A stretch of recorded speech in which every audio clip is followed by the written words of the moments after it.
Recall notice, reminder notice और कई तरह के नोटिस आपके पास पहले बैंक भेजता रहता है।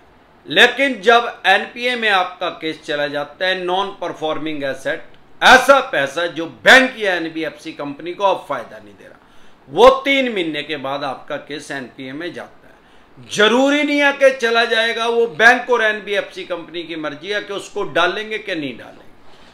हाँ, उनके पास राइट्स आ गए हैं, अधिकार आ गए हैं 3 ईएमआई डिफॉल्ट होने के बाद कि उसको उसमें डाल सकते हैं। एनपीए होने के बाद ये आपके पास सरफेसी एक्ट 2002, सरफेसी एक्ट 2002 के तहत आपके पास एक नोटिस इशू करेंगे जिसको बोलते हैं 13(2) का नोटिस। अगर आपके पास 13(2) का नोटिस आ रहा है, आप उसको इग्नोर कर रहे हैं, उसमें 2 महीने का आपको टाइम देंगे, 60 दिन का। उसके बाद ये 13(4) का नोटिस इशू करेंगे, उसको भी आप इग्नोर कर रहे हैं, उसमें 1 महीने का टाइम देंगे, उसको भी आप इग्नोर कर रहे हैं। उसके बाद ये डीएम साहब के पास चले जाएंगे वहां से आदेश लेने के लिए कि आपके मकान का, दुकान का, फैक्ट्री या कारखाने का कब्जा ले लें, उसकी फिजिकल पोजीशन ले लें। आपको जैसे ही 13(2) का नोटिस आए या आपको ये लग रहा है कि भाई मैं अब आगे ईएमआई नहीं दे पाऊंगा, 1-2 ही आपकी ईएमआई डिफॉल्ट है, तो ये प्रक्रिया इनको करनी ही करनी है। अपने हथियार पहले ही पहने कर लें, और खास तौर पे अगर सरफेसी एक्ट का नोटिस आपके पास आ चुका है तो अपने हथियार को पहने कर लें।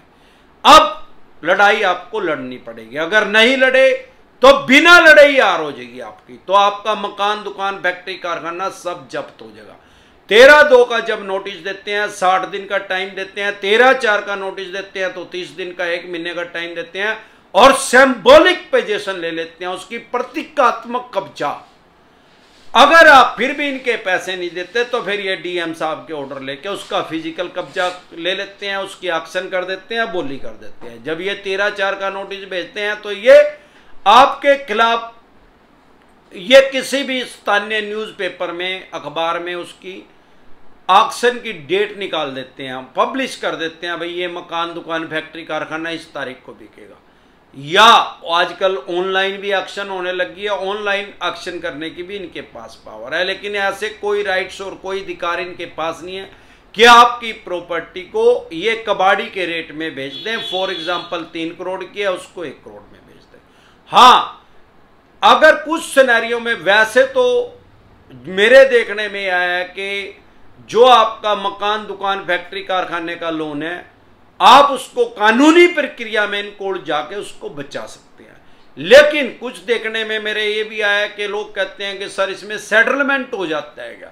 हाँ भाई, सेटलमेंट कुछ सिनेरियो में होता है, नॉर्मल सिनेरियो में नहीं होता, क्योंकि या तो आपकी प्रॉपर्टी की कीमत कम है, उसकी मार्केट वैल्यू कम है और आपने लोन ज्यादा देना है इनका, तो उस सिनेरियो में सेटलमेंट हो जाती है।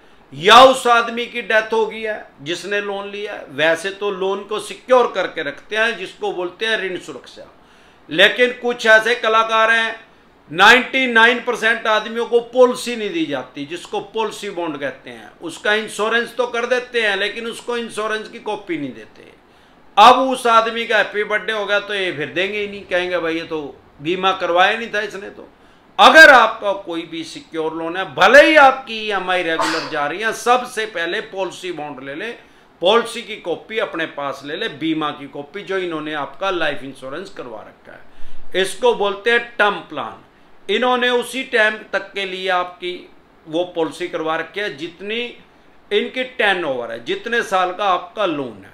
अगर आपके पास वो होगी, अगर भगवान ना करे आप नहीं रहे तो आपके बच्चों को वो पैसा नहीं देना पड़ेगा। फिर भले वो 50 करोड़ का लोन है, 500 करोड़ का या 50 लाख का या 5 लाख का है, लेकिन अगर पॉलिसी नहीं होगी तो 99% चांस है कि ये कहते हैं कि पॉलिसी थी नहीं, इस आदमी ने करवाई नहीं। इस सिनेरियो में भी ये सेटलमेंट के ऑप्शन पे आ जाते हैं।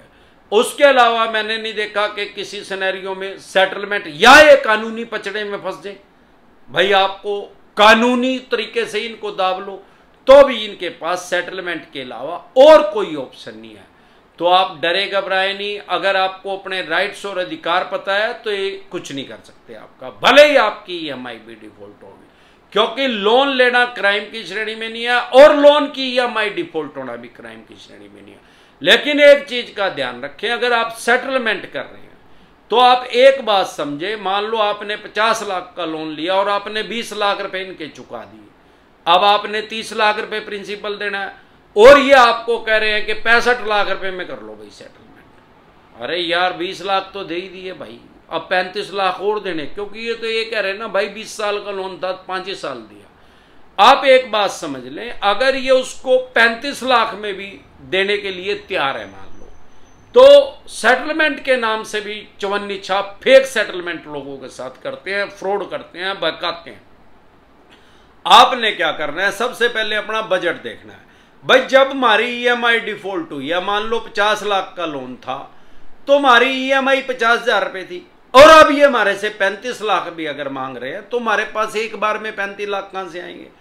अगर आ नहीं रहे और ये कह रहे हैं कि 3 किस्तों में दे दो आप, तो ये आपको टोटल फुद्दू बनाने की कोशिश कर रहे हैं। ये सोच रहे हैं कि ये किसी तरीके से 8-10 लाख रुपए 12 लाख रुपए अपनी जेब से आदमी निकाल लेगा और बाद में टाइमली इसके पास पैसे नहीं होंगे तो ये ईएमआई हमारी डिफॉल्ट कर देगा, जो हमने इसके साथ सेटलमेंट करी है उसको सेटलमेंट लेटर को कैंसिल कर देंगे।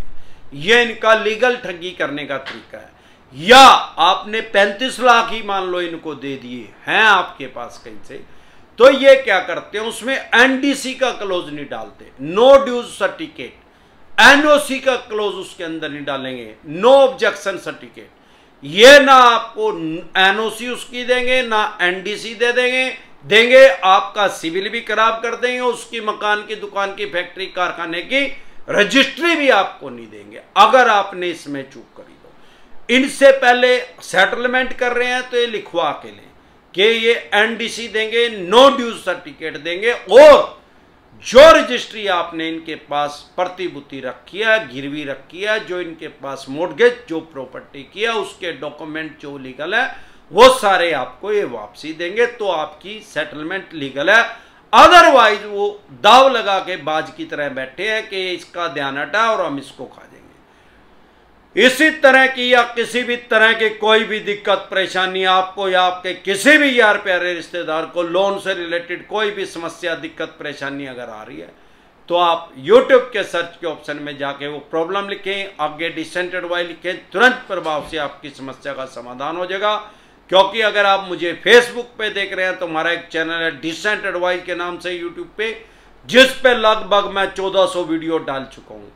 इसके अलावा अगर आप हमारे साथ टेलीफोनिकली जुड़ना चाहते हैं, पर्सनल मीटिंग करना चाहते हैं, फिर आपका लोन 2 करोड़ का है, 5 का है, 25 का, 50 करोड़ का है, जितने भी करोड़ का आपके पास किसी भी तरह का नोटिस आ रहा है, सरफेसी एक्ट 2002 के तहत आ रहा है, 13(2) का है, 13(4) का है, सिंबॉलिक पोजीशन का, फिजिकल पोजीशन का, डीएम साहब का आरसी कट चुकी है, या 138 का है, रिकॉल नोटिस आ रहा है, या अन्य किसी भी तरह का आपके पास नोटिस आ रहा है, तो आप लोन से रिलेटेड जो भी आपके पास डॉक्यूमेंट्स है वो लेके आप मेरे से पर्सनल मीटिंग कर सकते हैं, पर्सनल एडवाइस ले सकते हैं, या टेलीफोनिकली भी एडवाइस ले सकते हैं। क्योंकि प्रिवेंशन बेटर देन क्योर, इलाज से परहेज बेहतर है। इस सब के हमारे साथ जुड़ने का क्या प्रोसेस है, आपकी स्क्रीन पे कमेंट बॉक्स के अंदर एक नंबर आया हुआ है 9306347314। इस नंबर को सेव करके व्हाट्सएप मैसेज करें, तुरंत प्रभाव से रिप्लाई आएगा कि कैसे आप हमारे साथ टेलीफोनिकली जुड़ सकते हैं, पर्सनल मीटिंग कर सकते हैं। एक बार जोर से मिलकर नारा लगाएंगे, जय ससुराल वालों की।